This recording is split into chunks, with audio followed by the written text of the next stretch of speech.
It isn't necessarily June, but that doesn't mean we cannot continue celebrating Pride. And this weekend, the Louisville Pride Festival takes over Bardstown Road in the Highlands for a free day of community and celebration.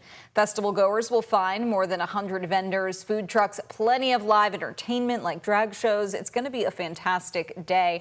So we brought in Ebony Cross and Victoria Simone Taylor from the Louisville Pride Foundation. We're so glad you guys are joining us this week. Thank you for being here. It's a pleasure. So let's talk a little bit about this. This is the 10th anniversary. I mean, that's a big milestone for you all, a decade here doing this. Yeah, we've been doing this work for 10 years.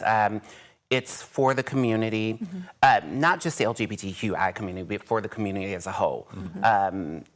Feeding through our food pantry, having activities after school for kids, just a safe place for people to be. And Ebony, with the theme, you're kind of hearkening to that 10-year milestone, right? So it's decades, resistance, and hope. What do you want to tell us about that? Well, I think the reason why we picked this theme, of course, is what's going on in society. And we want to kind of take everyone down the history of our community starting from the 60s and bringing it up to current. And I think what that does is that shows over the length of the years the hope and the work that we still have to continue to do, but it's possible.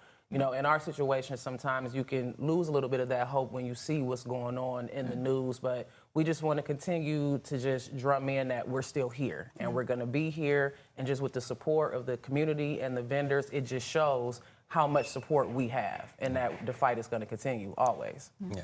Now, you guys have a lot of highlights coming up this weekend. I mean, the weather's going to be fantastic for this, but what can people expect when they come out to the festival, Ebony? Well, they can expect entertainment. They can expect speakers. We have a special award ceremony that we're going to give out to community members who've been doing this work for a long time. And just to be in fellowship and community with each other, some good food, some amazing drag shows. Again, Simone's going to be our host, and I think she's also doing a number too. So it's going to be fun. It's going to be filled with love and the community. It should be a really fantastic event that sort of keeps up that spirit of Pride year-round, as opposed to, you know, being with all of the other events during Pride Month. How does this help foster the work of the Pride Foundation? We're giving people a safe place to be in community, to see that love is love, people are people, and that we get together and we work through what society is giving us. And we talked a little bit about how this goes to benefit kind of the center. I mean, talk to me a little bit about what the money raised from this event is going to be able to do.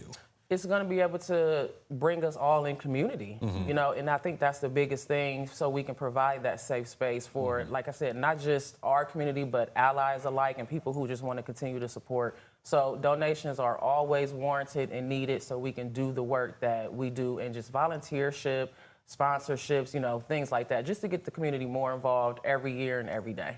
Absolutely. Well, we appreciate you all being here this morning, and we certainly want to encourage everybody to head out to the festival this weekend. So if you missed the information, we'll throw it up on your screen now. It is a free event, full day of entertainment with live music and drag performances and 100 vendors and more. Attendees will also be able to access community resources, including free vaccines, HIV support, and substance use resources. Everything kicks off around 11 a.m. this Saturday, September the 6th, on Bardstown Road in the Highlands. And Matthew Willoughby has absolutely cooked up the most amazing forecast possible for it. Well, it's going to be a great event and also some great weather.